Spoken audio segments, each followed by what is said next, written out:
仔放學返嚟啦。係啊，好攰啊。咁我返工咪平時真係好攰，但我要同你玩喎。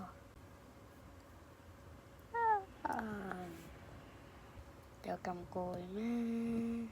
真係啊！如果你再講攰嘅話，我就唔買衫俾你嘅了。所以我起身啦，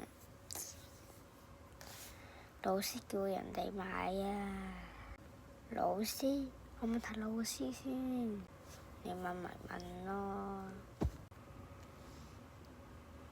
阿仔，爸爸仲未返嚟，同埋爸爸今日生日喎，你要唔要準備啲咩俾佢呀？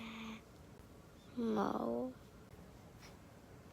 你自己準備咪得咯。我唔知準備啲咩咧，送嚿屎俾佢咯。你食屎啊！祝你全家都食屎，除咗我。